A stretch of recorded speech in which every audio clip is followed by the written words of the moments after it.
HSC 27 batch তোমাদের আর কিছুদিন পরেই কলেজ অ্যাডমিশন শুরু হবে। তো এইচএসসি 27 ব্যাচের তোমরা কত মার্কে কোন কলেজের জন্য আবেদন করতে পারবে বা কোন কলেজে আসতে পারে সেটা নিয়ে আমরা আজকে আলোচনা করব। তো তোমরা জানো এবার নতুন নিয়মে কিন্তু কলেজের ভর্তি আবেদন শুরু হবে এবং কি ভর্তি প্রক্রিয়াটাও সম্পন্ন হবে। সেই জায়গায় আমি যদি প্রথম কথাটাই বলি সেটা হচ্ছে জুলাই যোদ্ধা কোটা থাকতে পারে 5%। জুলাই যোদ্ধা কোটা থাকতে পারে 5%। কিন্তু আমার প্রশ্ন হচ্ছে যে গত বছরই 2024 সালে কোটার জন্য আন্দোলন করার পরে আবার যদি কোটা ফিরে আসে সেটা কিন্তু মোটেও কাম্য হবে না। অথচ কোটার জন্য সবাই আন্দোলন করেছিল। কেননা একজন এইচএসসি 27 ব্যাচে যারা আছো তোমরা সবেমাত্র মাধ্যমিক পার করছো, এখনই যদি তোমাদের মধ্যে ওই কোটার আঘাতটা চলে আসে আলটিমেটলি ব্যাপারটা ভালো হবে না।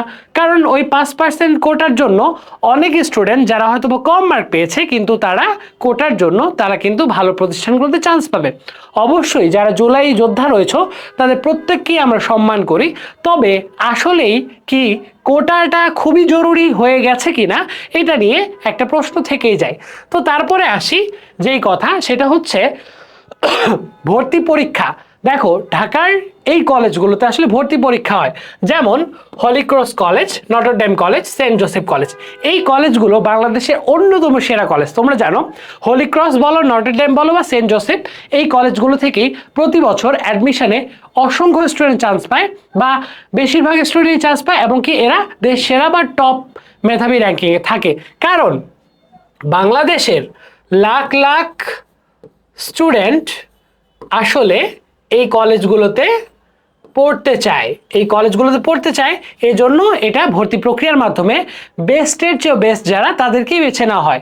তো যারা ভর্তি পরীক্ষার জন্য প্রিপারেশন নিচ্ছ Holy Cross college, Notre college এবং সেন্ট জোসেফ কলেজের জন্য, তাদের জন্য বেস্ট অফ লাক। এটা নিয়ে আমরা সামনে বেশ কিছু ভিডিও আসবে। তারপরে গুরুত্বপূর্ণ কথা সেটা হচ্ছে যে তোমরা এসএসসিতে ভালো মার্ক পেয়ে এইচএসসিতে পাশ করছো, তবে তোমরা কি জানো এবারে কিন্তু পাশের হার একটু কম। আমরা জানি যে এবারে পাশের হার কম। এর আগে প্রতি বছরই যখন 90% 95% হয়ে যায়, কিন্তু এবারে সেটা কিন্তু অনেক কমে এসেছে। সেক্ষেত্রে যেটা হবে কম্পিটিশন কিন্তু অনেক কমে যাবে। একটা পোস্ট দেখলাম সেখানে লেখা ছিল যে বাংলাদেশের যতগুলো কলেজ রয়েছে এবার যে সংখ্যক স্টুডেন্ট পাস করছে এই স্টুডেন্টগুলো ভর্তি হওয়ার পরও কয়েক লাখ সিট আসলে ফাঁকা থাকবে। তবুও আমরা ভালো কলেজগুলো নিয়ে আলোচনা করছি, সেই কলেজের পরিপ্রেক্ষিতে বলতে পারি যে ভালো কলেজগুলোতে ওই যে বাকি লাখ লাখ স্টুডেন্টগুলো হচ্ছে পাস করছে তারাই কিন্তু হিট করবে। দেখো রেসিডেন্সিয়াল কলেজ, রেসিডেন্সিয়াল যে কলেজটা রয়েছে এটা কিন্তু বাংলাদেশের one of the best college বলা যায়। তো রেসিডেন্সিয়াল কলেজের দুইটা শিফট রয়েছে, একটা হচ্ছে মর্নিং, একটা হচ্ছে ডে। মর্নিং আর ডে। তো রেসিডেন্সিয়াল কলেজের ক্ষেত্রে আমরা যদি মার্কের ক্ষেত্রে ধরি সেক্ষেত্রে আসলে কত মার্কে তোমরা রেসিডেন্সিয়াল কলেজে তোমরা চান্স পেতে পারো বা তোমরা সেখানে আবেদন করার জন্য গ্রহণযোগ্যতা পেতে পারো। ধরো যে তুমি সেখানে কলেজটা পাইলা, এটাই বলা হয়েছে। তো এবার যেহেতু রেজাল্ট খারাপ, আনুমানিকভাবে সরি আমার কাশি ধরছে, এবার যেহেতু রেজাল্ট একটু খারাপ সেই জন্য আমার মনে হয় যে এবারে 1210 প্লাস মার্ক হলেই তুমি রেসিডেন্সিয়ালের মর্নিং শিফটের জন্য চান্স পেতে পারো বা ভর্তি হতে পারো। আর ডের ক্ষেত্রে সেটা আরও কম। ডের ক্ষেত্রে আমি যদি বলি 1205 থেকে 1205 মধ্যে তুমি ডে শিফটের জন্য মনোনীত হতে পারো। তারপরে ঢাকা কলেজ রয়েছে। আমরা জানি ঢাকা কলেজ হচ্ছে বাংলাদেশের একটা বিখ্যাত এবং ঐতিহাসিক কলেজ।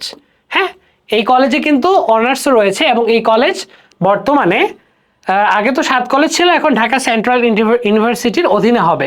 তো ঢাকা কলেজের ক্ষেত্রে তোমরা নিঃসন্দেহে 1190 থেকে 1200-র মধ্যে যারা পাবা তারা এখানে হিট করতে পারো, তারা এখানে অ্যাপ্লাই করতে পারো।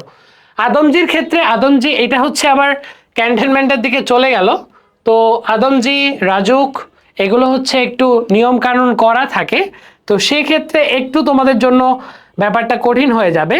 আমি যদি বলি রাজুকের ক্ষেত্রে তোমার আদমজির ক্ষেত্রে যদি আমি বলি, সেটা হচ্ছে আদমজির ক্ষেত্রে কিন্তু মার্ক ভালোই লাগে। হ্যাঁ, আদমজি একটা ভালো কলেজ, আমরা জানি এখানে প্রায় 1205 থেকে 1210 এর মধ্যে যারা আছো তারা তোমরা এখানে ট্রাই করতে পারো।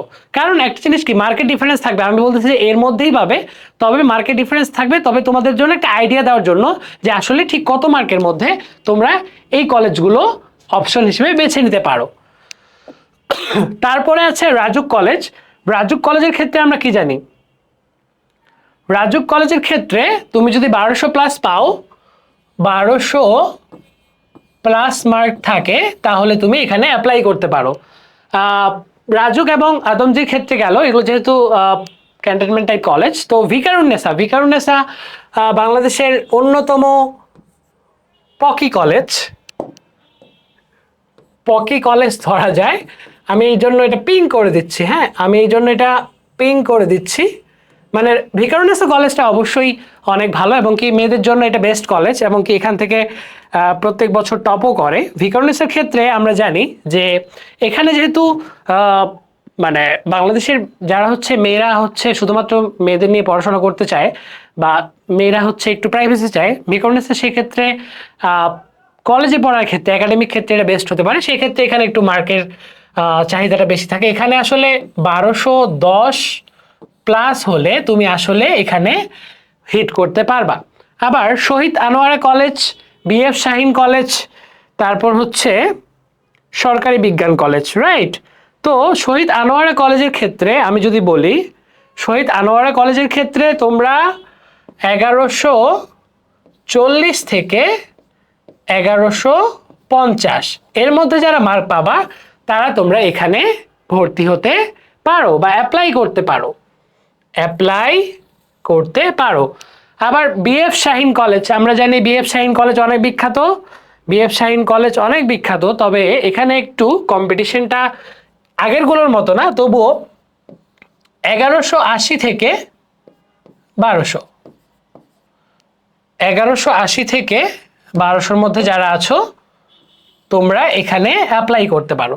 সরকারি বিজ্ঞান কলেজ, দেখো সরকারি বিজ্ঞান কলেজের ক্ষেত্রে আমি যদি বলি, সরকারি বিজ্ঞান কলেজের ক্ষেত্রে এখানে খরচটা কম,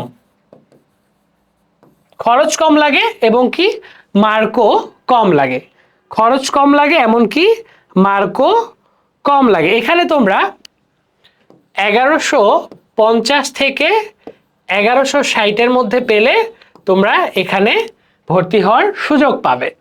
আচ্ছা, তারপরে কলেজটা দেখি, নূর মোহাম্মদ, তারপর সিটি কলেজ মোহাম্মদপুর, যেই কলেজটা রয়েছে মুন্সি আব্দুর রউফ।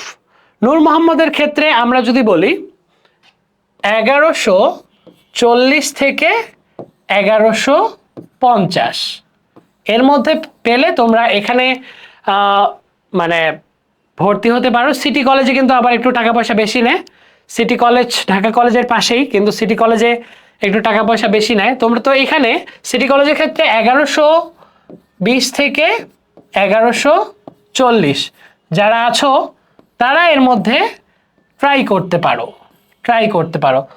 তারপর মুন্সি আব্দুর রউফ এবং মোহাম্মদপুরের ক্ষেত্রে আমরা যদি বলি, মোহাম্মদপুর আসলে আলটিমেটলি এখানে তুমি যদি 1100+ পাও তাহলে এখানে তোমরা ইয়ে করতে পারো, আর মুন্সি আব্দুর রউফে ধরো যে 1130+। এখন তুমি বলতে পারো যে ভাইয়া এগুলোই কি আসলে একদম কাট টু কাট নাকি? অবশ্যই না, আমি তোমাদের একটা ধারণা দিয়ে রাখলাম। আরেকটা কথা বলি সেটা হচ্ছে ঢাকার ক্ষেত্রে যারা ঢাকার কলেজগুলোতে পড়তে চাও তাদের অবশ্যই ঢাকার ভালো কলেজগুলোতে পড়তে চাও, ঢাকার ভালো কলেজগুলোতে পড়তে চাও, তাদের অবশ্যই 1100+ মার্ক থাকলে তোমরা ঢাকার কলেজগুলোতে সুযোগ পাওয়ার সম্ভাবনা থাকে, কিন্তু এর কম হলে আসলে ব্যাপারটা কঠিন হয়ে দাঁড়াবে, রাইট? আর আমরা সামনে আরো বেশ কিছু ভিডিও আনবো, এই ভিডিওগুলো তোমরা দেখবা। তো সামগ্রিকভাবে তোমাদের ধারণা দিলাম যে কোন কলেজগুলোতে কেমন মার্ক লাগে, তবে যেটা বললাম যে কোটার বিষয়টা সরকার ভেবে দেখতে পারে, আমরা অবশ্যই সম্মান করি। তবে যেহেতু কোটার ক্ষেত্রে আসলে তখন অনেক ভালো ভালো স্টুডেন্টও কোটার জন্য তারা সেই মানে কাঙ্ক্ষিত জায়গায় পড়তে পারে না, মন খারাপ করে। আর এত অল্প বয়সেই তাদের মধ্যে এই যে কোটার ব্যাপারটা নিয়ে আসলে জানি না কেমন হবে। তবে সব কিছু মিলে আমরা আজকে এই ভিডিওটা দিলাম। সামনে আগামী এক সপ্তাহে আরও 5-7টা ভিডিও যাবে, কলেজ লাইফে কোন ভুলগুলো করা উচিত না, এমনকি অনেক কিছুই যাবে। তো তোমাদের সবাইকে থ্যাংক ইউ। আব্বু।